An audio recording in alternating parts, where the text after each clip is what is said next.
Boa noite a todos.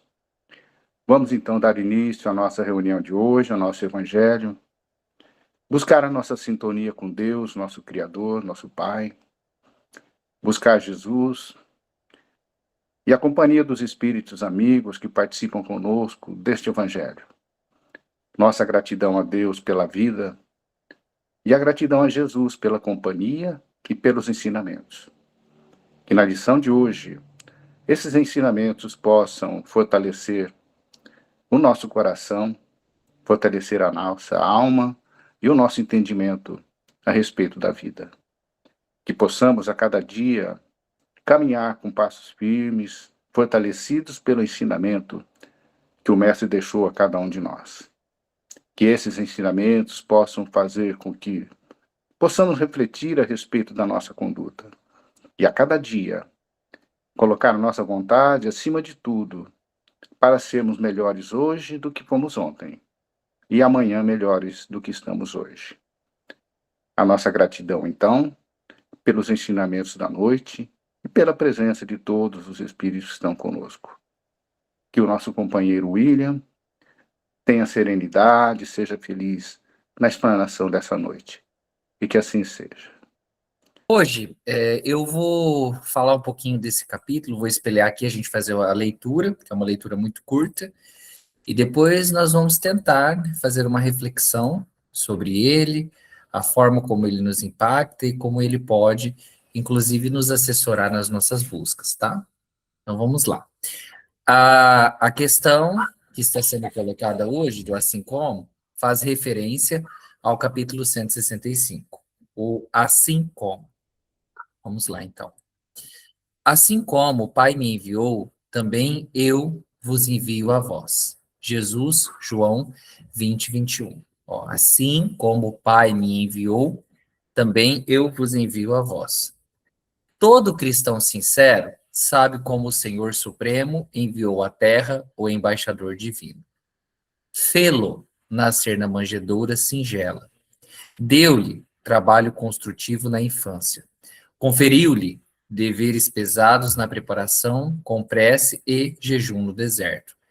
Inspirou-lhe vida frugal e simples. Não lhe permitiu o estacionamento em alegrias artificiais. Conduziu-o ao serviço ativo no bem de todos. Inclinou-lhe o coração para os doentes e necessitados. Enviou ao círculo de pecadores costumazes. Induziu-o a banquetear-se com pessoas consideradas de má vida, para que o seu amor não fosse uma joia de luxo, e sim o clima abençoado para a salvação de muitos. Fê-lo ensinar o bem e praticá-lo entre os paralíticos e cegos, leprosos e loucos, de modo a beneficiá-los. E, ao término de sua missão sublime, deu-lhe a morte na cruz, entre ladrões, com o abandono dos amigos, sob perseguição e desprezo, para que as criaturas aprendessem o processo do sacrifício pessoal, como garantia de felicidade a caminho da ressurreição do homem interior na vida eterna. Foi assim que o Supremo Pai enviou à Terra o Filho Divino, e, nesse padrão, podemos entender o que Jesus desejava dizer quando asseverou que expediria mensageiros ao mundo nas mesmas normas. Assim, pois, o cristão que aspira a movimentar-se entre facilidades terrestres, certamente ainda não acordou para a verdade. Bom, é um texto muito curto, mas é um texto também muito intenso, né? E das vezes que a gente consegue fazer a leitura aqui desse texto, nós começamos a observar em torno só do sofrimento, né? Parece que só tem um sofrimento acontecendo ali. Então, eu vou deixar aqui espelhando justamente para a gente tentar acompanhar a fala, porque eu achei interessante a ideia que o Emmanuel traz aqui, desse assim como, né? Vocês percebem que ele começa com essas duas palavras de início. Eu sou professor de gramática, então não tem como não reparar. E esse assim como, a meu ver, parece que nos traz a ideia de como o chamado, ele acaba desmontando para nós a religião do conforto. Por quê? Emmanuel traz para nós uma ideia de que Deus não deseja que nós sofremos, né? Mas ele está dizendo que o evangelho também, ou outras construções, por isso nós estudamos, ele não pode ser reduzido a uma simples técnica para a gente evitar o sofrimento. Por quê? Se a gente lê superficialmente as expressões, né, como aí no texto, deu-lhe a morte na cruz, sacrifício pessoal, ou lá no final, quando ele fala, e o cristão que aspira movimentar-se entre facilidades terrestres, a gente começa a chegar a uma conclusão muito estranha, de que nós estamos aqui para sofrer. E é uma conclusão estranha, ou melhor dizendo, profundamente estranha ao próprio Espiritismo, a de que Deus aprecia a dor, de que a pobreza santifica, de que quanto mais alguém sofre, mais evoluído é, ou ainda de que nós devemos aceitar passivamente relações destrutivas, humilhações e injustiças, porque Jesus também sofreu. Nada disso corresponde com o pensamento kardecista. Por isso que nós temos que ler de uma forma um pouco mais aprofundada, não é? Por quê? Se nós formos observar, inclusive no argumento doutrinário, nós temos uma questão, que é a questão 625 no Livro dos Espíritos, em que é apresentado que Jesus foi o tipo mais perfeito que Deus ofereceu ao homem para nos servir de modelo e guia. Logo, dentro desse argumento doutrinário, que é muito forte, nos indica um objetivo que vai contra essa leitura do sofrimento. Até mesmo porque Jesus ele veio à Terra, sofreu, passou por todos esses martírios. Mas Jesus ele não estava em expiação. Jesus não estava em expiação. Então, muitas vezes a gente faz a leitura da cruz como se fosse um pagamento de débitos espirituais de todos. A dor do Cristo não é purificadora, porque Jesus precisasse ser purificado. E aí é que essa leitura nos obriga a rever uma concepção religiosa que talvez foi muito antiga, né? Não foi o sofrimento que torturou ou que tornou Jesus um homem grande. Foi a maneira que Jesus atravessou aquele sofrimento sem permitir que o sofrimento lhe deformasse o amor que ele tinha para nos entregar. Eu acho que é essa ideia que esse capítulo 165 ele traz. Por isso que esse extraordinário, assim como esse início, né? Assim como o Pai me enviou, também eu vos envio a vós. Normalmente, a nossa atenção, de acordo com as nossas necessidades pessoais, ela recai muito sobre eu vos envio. Mas o Emmanuel aqui parece construir para nós um capítulo sobre as duas primeiras palavras, tanto que ele coloca esse título, o assim como. Então, Jesus não está apenas dizendo, vocês também terão uma missão, vocês sofrerão, né? Ele está aqui, dentro da sua trajetória histórica vida, estabelecendo uma espécie, né, de gramática espiritual. Como assim? Observem como eu fui enviado. Agora vocês compreendem, né, essa questão de estarem aí na Terra. Como que Jesus foi enviado? Jesus ele foi enviado não para instalar-se. Ele não foi enviado para construir uma bolha de proteção em volta dele. Ele não veio aqui para encontrar somente pessoas agradáveis. Jesus não veio aqui para permanecer entre os moralmente semelhantes. Imagina que maravilha, né? E ele não veio também para transformar a espiritualidade em uma distinção social. Não veio aqui para receber admiração, não veio para ser permanentemente compreendido, ele veio para entrar em contato com a imperfeição humana sem reproduzi-la dentro de si. Muitas vezes nós temos contato com outras imperfeições, outros distúrbios ou valores equivocados, e quando nós temos contato com isso, é justamente também uma forma da gente não reproduzi-las dentro de nós. E talvez essa seja uma das definições mais profundas que a gente tem sobre uma missão cristã. Porque é relativamente fácil amar quando nós somos compreendidos. É muito fácil a gente ser gentil quando estamos muito descansados. E quando nós estamos cansados, estressados, não é? Nós não conseguimos, às vezes, ser gentil. É fácil a gente falar do perdão quando nós não fomos ofendidos. E é muito fácil a gente defender a fraternidade cercado por pessoas que pensam como nós. A experiência reencarnatória, ela começa a produzir uma transformação justamente quando nós encarnamos e a vida nos pergunta: e agora? Que você encontrou alguém difícil, William? O que sobrou daquilo que você acredita? Agora que você está passando por uma dificuldade, o que sobrou daquilo que você já aprendeu em outras vidas e que agora você também está revisando e aprendendo outras nessa daqui? O que sobra daquilo que você acredita? Tanto é que, se nós formos observar, a manjedoura não é exaltação da pobreza. Tanto que o Emmanuel começa ali pela manjedoura.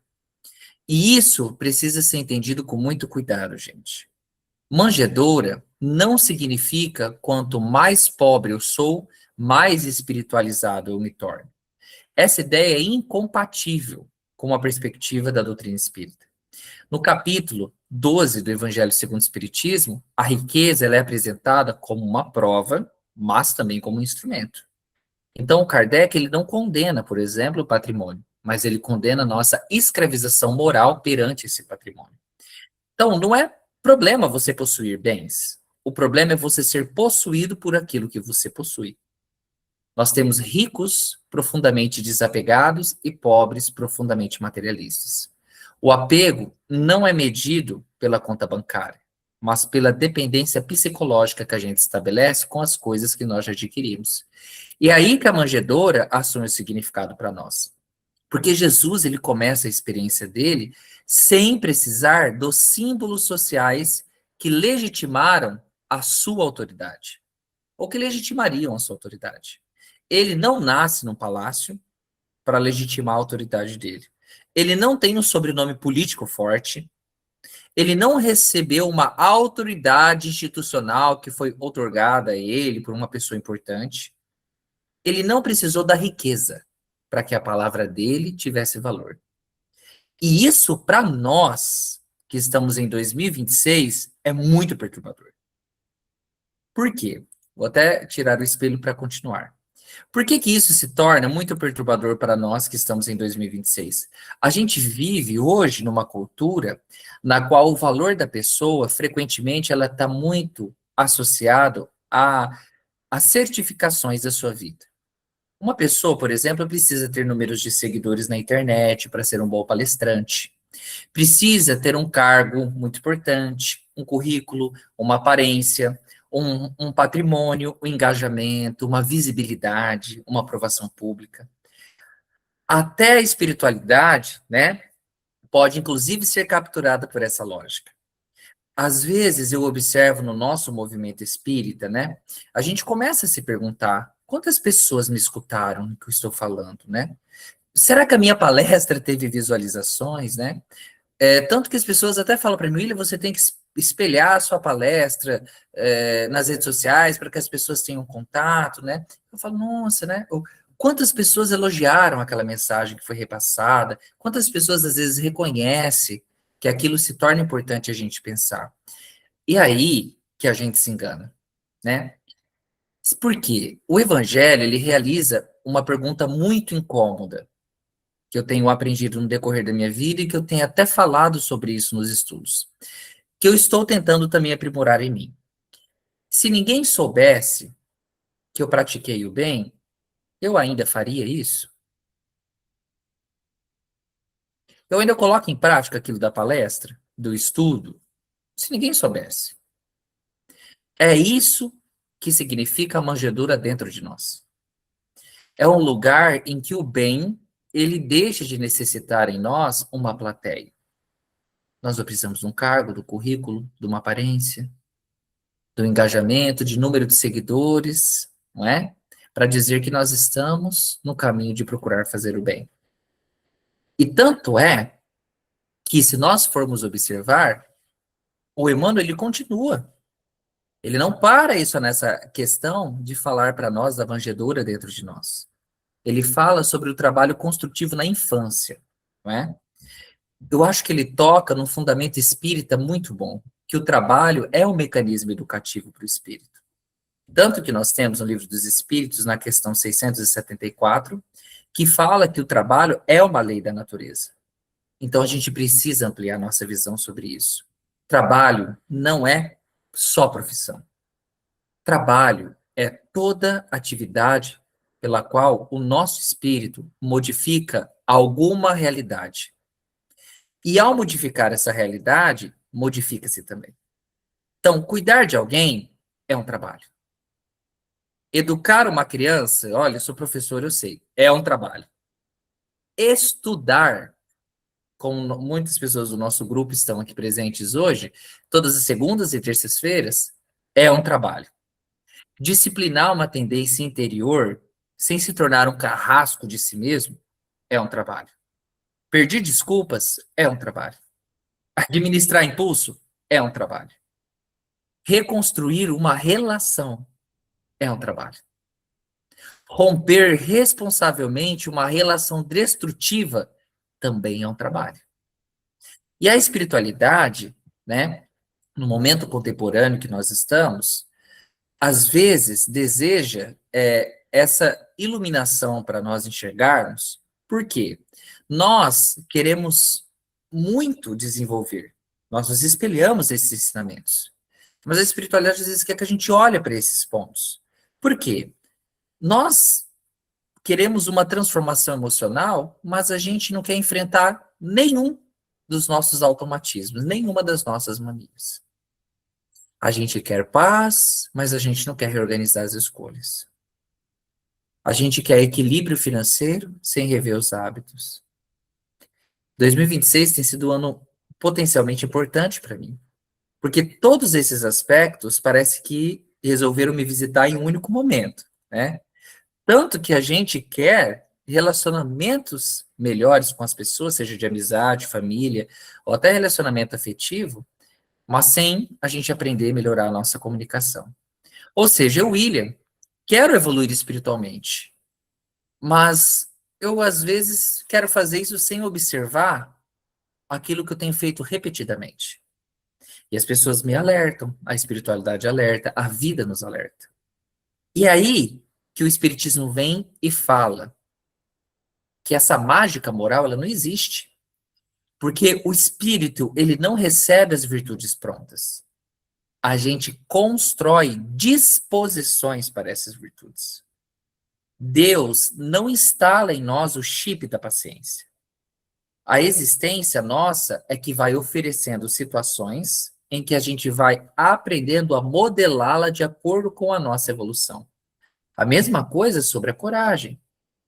A vida vai nos apresentando exercícios em que a gente vai exercendo. Veja a criança. A criança, ela tem exercícios de coragem que é um passo por vez, não é? Mínimo. Mas depois, com o desenvolvimento, os exercícios de coragem, eles vão se modificando. A gente também, muitas vezes, né, e fala assim, nossa, eu comecei no estudo, comecei a frequentar o centro, vou desinstalar o apego em mim. Desinstalei ele, quer dizer, eu não sou mais apegado, né? Não. A existência, ela coloca coisas, coloca pessoas, coloca situações para a gente pensar, será que a gente consegue amar sem possuir aquilo? Né? E aí que o Emmanuel vai nos recordando, nessa pequena passagem, né? Ele recorda, inclusive, se nós formos observar na linha temporal ali das ideias, o deserto, né? Antes de transformar o mundo, a gente tem que governar a si mesmo. O deserto não é apenas uma alegoria ou uma metáfora extraordinária ou simplesmente um local geográfico, né? Antes da praça pública, existe o deserto. Antes da palavra, nós temos o silêncio. Antes da influência sobre os outros, a gente precisa governar a si mesmo. E eu acho que essa é uma das maiores dificuldades do homem de 2026, que significa que nós estamos perdendo os nossos desertos também. Nós carregamos estímulos no bolso. Acordamos e encontramos notificações. Entramos nas redes, recebemos vídeos, repassamos vídeos para as pessoas, falamos de opiniões, de indignações, mostramos e trocamos ideias sobre publicidade, mensagem, conteúdos personalizados por algoritmos. Então, a gente convive agora, inclusive, com sistemas da inteligência artificial, que elas são capazes de conversar conosco. Alexia, por favor, coloque a música que eu mais gosto. Sim, senhor, Will, né? Ou com o chat GPT, produzindo textos, imagens, explicações, companhia simbólica. E aí, a cada vez menos o silêncio, parece um silêncio involuntário, ok? Mas existe, diante disso, um paradoxo muito impressionante. Quanto maior a nossa conexão tecnológica, maior pode ser a nossa dificuldade com a conexão humana significativa. Inclusive, nós temos o relatório da comissão da OMS, que é a Organização Mundial de Saúde, que fala sobre a conexão social, que apontou que uma em cada 6 pessoas no mundo relata solidão, com índices ainda maiores entre os jovens. O que isso quer dizer? Nós não conseguimos falar com quase com qualquer pessoa. Aí, será que realmente, se a gente não consegue falar, será que a gente realmente consegue entender aquela pessoa, realmente estar com alguém? Será que a gente consegue estar conosco? Conosco mesmo? Há pessoas que não suportam 5 minutos sem um estímulo, porque no silêncio elas começam a aparecer perguntas na própria mente delas, sobre elas e sobre a sua existência, que o ruído social estava abafando. Perguntas como: quem sou eu? Por que eu continuo repetindo essa relação? Por que eu preciso tanto ser reconhecido? Por que o sucesso dessa outra pessoa me incomoda?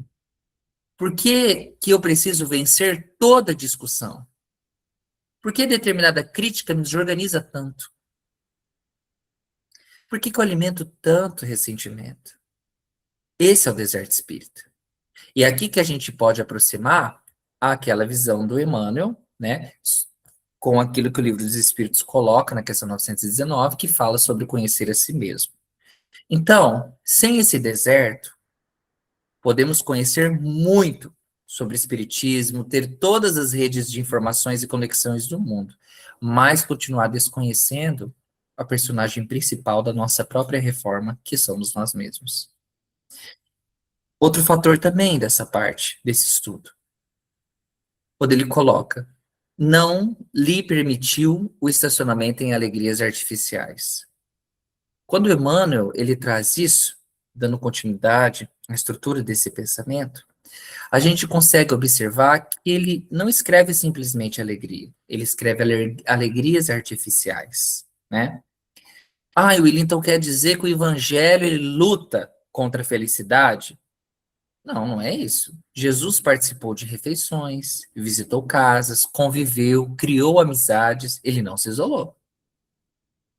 Não encontramos no Cristo a psicologia de alguém apaixonado pela tristeza ou viciado na solidão. Ele mesmo conviveu, ele foi à convivência, não é? Então a alegria não é o problema. Prazer, claro que não é o problema. Conforto, não é o problema. O problema começa quando nós utilizamos essas coisas como anestésicos da nossa consciência. Existe uma diferença muito grande entre prazer e fuga. Nós podemos viajar porque nós gostamos de conhecer lugares, ou viajar compulsivamente porque eu não suporto ficar no meu ambiente de trabalho, na minha própria vivência com a minha família. A gente pode comprar alguma coisa porque a gente quer um conforto, ou comprar para tentar preencher o que a gente chama de uma identidade fragilizada. Nós usamos as redes sociais ou nós dependemos dela. Nós dependemos dessas redes sociais para saber se somos desejáveis. A gente pode assistir o entretenimento, ou a gente pode utilizar o entretenimento para evitar o encontro interior e o encontro com o nosso próximo. É isso que seria o estacionamento na vida. Não significa desfrutar da vida, significa instalar-se psicologicamente numa estrutura de gratificações que impede o nosso crescimento. Então, a pergunta espírita não é: isso me dá prazer? Seria talvez uma mais profunda. Que tipo de pessoa estou me tornando por meio disso? São várias reflexões, né? Então, claro que eu não vou conseguir abranger todas, mas eu acho que um dos dois pontos que eu considero, inclusive, além destes que eu falei, extraordinários dessa leitura do Emmanuel, é como Jesus Cristo ele vai ao encontro dos necessitados. Isso muda completamente a direção do que eu falei até agora do capítulo. Por quê? Jesus, ele deixa o deserto e ele vai para as pessoas. Deserto, pessoal, e ele vai para as pessoas. Esse movimento é importantíssimo para nós, é um espelho. Porque existe também uma espiritualidade aí nessa altitude muito autocentrada. A pessoa medita sobre si, ora sobre si, busca equilíbrio para si, procura paz para si, estuda obsessivamente sua evolução, analisa suas encarnações, quer descobrir quem é seu mentor, quer compreender sua missão, quer saber quem foi no passado, quer elevar a sua vibração, tudo gira em torno disso, né? É quase, me desculpe dizer, um narcisismo espiritual. Um amigo espiritual me disse isso uma vez. Cuidado com o narcisismo espiritual, que envolve todos esses requisitos. Mas o Cristo ele realiza o inverso. Quanto maior é a consciência da gente sobre as coisas, maior é a nossa disponibilidade para o outro, não para a gente ficar resgatando coisas somente para nós.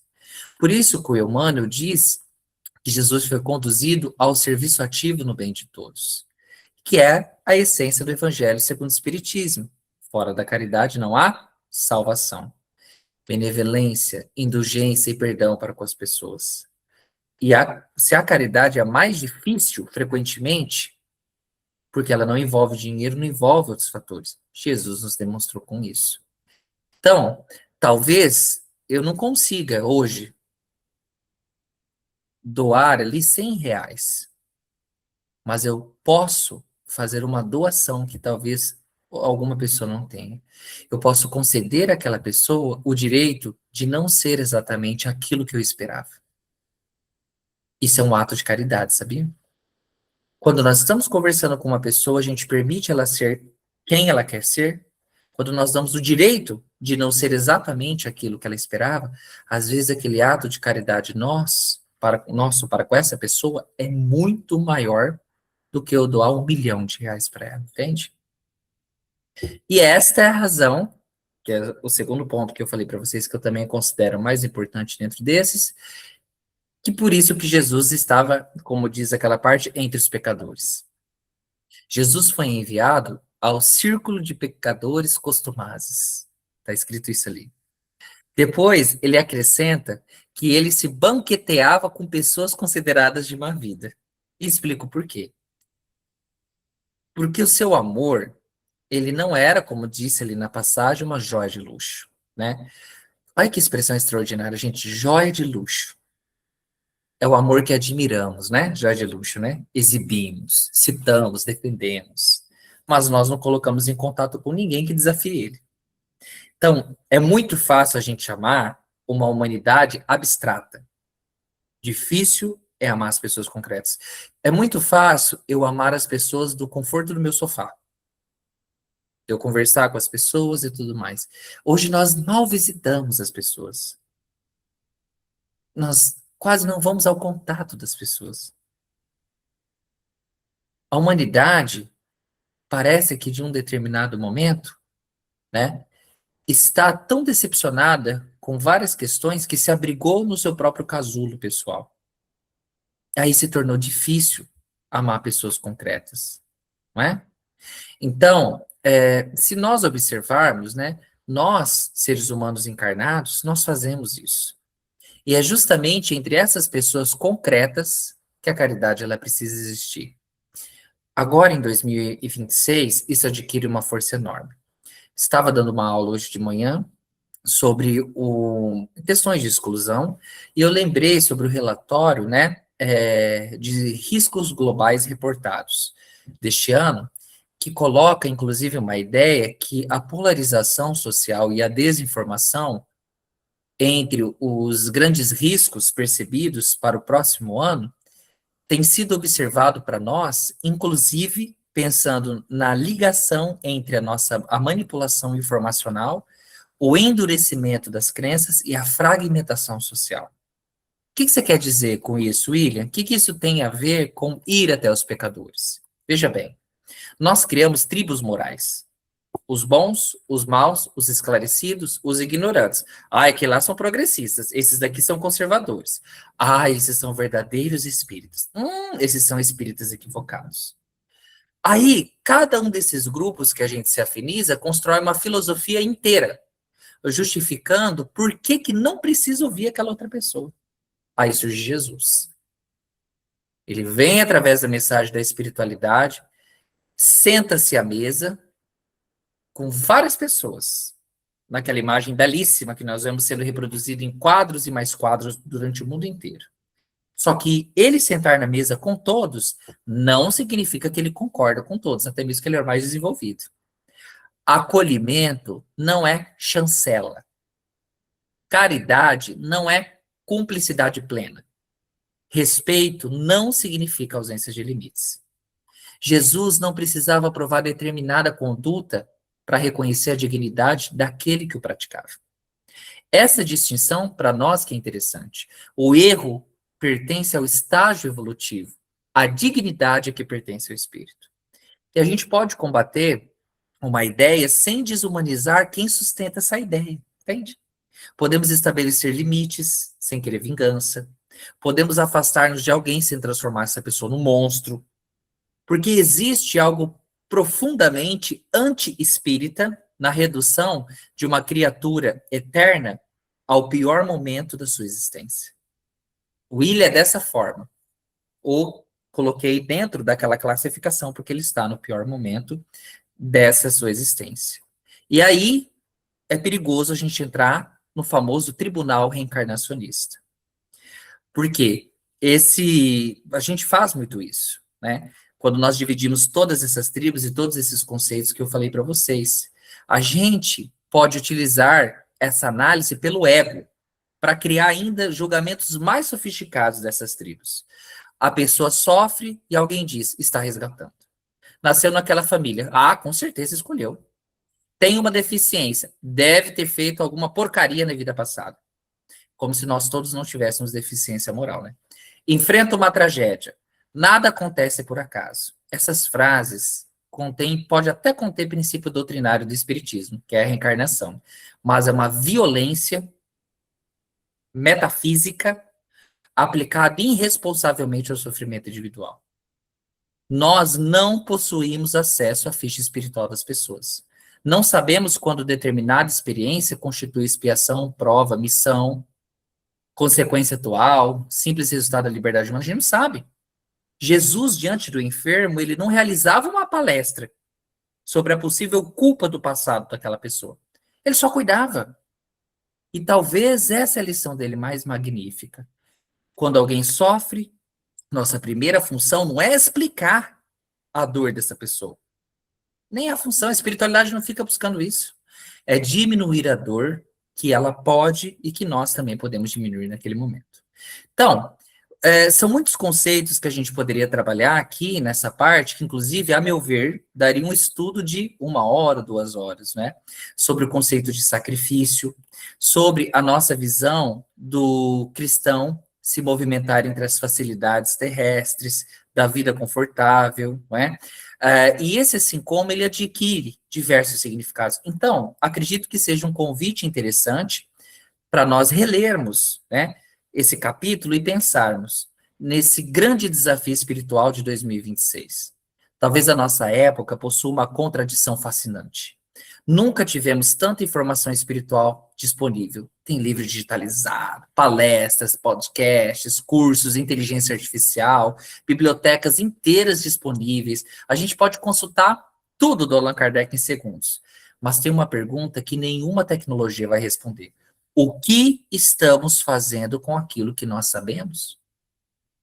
A inteligência artificial ela pode elaborar uma belíssima reflexão sobre o perdão, mas não pode perdoar por nós, sabia? Ela pode explicar numa dimensão de uma caridade um podcast, mas ela não vai realizar essa caridade por nós. Pode resumir Allan Kardec, mas não pode realizar a nossa reforma íntima. Pode fazer uma oração maravilhosa, mas não pode produzir dentro de nós o sentimento que a oração deveria expressar. Então, talvez seja um dos nossos grandes problemas e o que nos convida hoje. A gente precisa parar de terceirizar cada vez mais a inteligência, né? Terceirizar a nossa consciência. Ninguém evolui por procuração. Nenhum mentor pode ser bom por nós. Nenhum espírito superior vai realizar a nossa decisão moral. Nenhum passe substitui nossas escolhas. Nenhuma oração reorganiza uma vida inteira sistematicamente recusada a modificar comportamentos. Então, nenhuma doutrina nos transforma simplesmente porque alguém consegue explicá-la. Então, vamos pensar, né, nessa ideia geral e imaginar, quando Jesus nos envia o mundo, que Cristo chega ao mundo através de nós. Que forma que a gente pode, né, utilizar esse nosso conhecimento para nós respondermos o outro? Desculpa se eu me alonguei, mas acredito que tenha sido necessário. Bom, neste momento, então, de vibração, vamos pedir a todos, né, que se puderem, inclusive fechar as câmeras, para não impedir aí a internet, né, de nos atrapalhar, né, para que a gente consiga fazer uma vibração baseada somente na voz, ou na observação dessa imagem. Senhor da vida, Pai de infinita bondade, neste momento, silenciamos um pouco as inquietações do mundo exterior para buscar dentro de nós o espaço onde a tua presença possa ser sentida. Que os nossos pensamentos se elevem e que por alguns instantes deixemos de pedir somente por aquilo que nos falta, para tornarmos também instrumentos daquilo que o mundo necessita. Vibramos, Senhor, por aqueles que atravessam a dor em silêncio, pelos que sorriram durante o dia, mas choram quando ninguém vê, pelos que se sentem esquecidos, abandonados ou sem esperança, que encontrem amparo, inspiração e forças para continuar. Vibramos pelos enfermos de corpo e de alma, pelos que enfrentam o medo, a solidão, a angústia e o desânimo.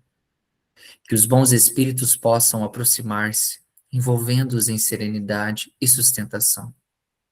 Vibramos por nossas famílias, por nossos amigos e também por aqueles com quem ainda temos dificuldades. Vibramos por aqueles que consideramos adversários, não para concordarmos com o erro, nem para aceitarmos a injustiça, mas para que jamais permitamos que a conduta de alguém determine a qualidade dos sentimentos que cultivaremos dentro de nós. Vibramos pelos que vivem na pobreza, pelos que passam fome, pelos refugiados, pelas vítimas das guerras, das violências e das desigualdades. Senhor, inspira aqueles que possuem recursos, conhecimento e autoridade, poder, para que compreendam que toda possibilidade recebida é também responsabilidade diante da vida. Vibramos pelos nossos governantes e dirigentes, não só nossos, mas de todas as nações. Vibramos pelos jovens, especialmente por aqueles que procuram sentido para viver em um mundo tão veloz, tão conectado e por vezes tão solitário. Vibramos pelos idosos, pelos esquecidos, pelos que já não conseguem acompanhar o ritmo do mundo e por aqueles que necessitam simplesmente de presença, respeito e companhia. Vibramos também por todos aqueles que trabalham no bem, conhecidos, mas também os anônimos. Os que cuidam, educam, socorrem, consolam, alimentam, protegem e ensinam. E agora, Pai, voltamos o nosso pensamento para nós. Não estamos aqui para te pedir uma existência sem dificuldades, mas nos permita ter consciência para atravessá-las. Não te pedimos que te retires do nosso caminho toda pessoa difícil. Pedimos sabedoria para não nos tornarmos difíceis também. Não te pedimos uma vida sem perdas, mas sim forças para que aquilo que perdemos não leve conosco a nossa capacidade de amar. Portanto, que as nossas experiências dolorosas não nos tornem amargos e que as decepções não nos tornem desconfiados de todos. Que as cicatrizes que carregamos jamais se transformem em armas com as quais nós feriremos outras pessoas. Jesus ensinou-nos a compreender verdadeiramente, assim como o Pai me enviou, também envio, que entendamos que também estamos enviados ao mundo, à nossa família, ao nosso trabalho, às nossas relações, aos encontros simples de cada dia.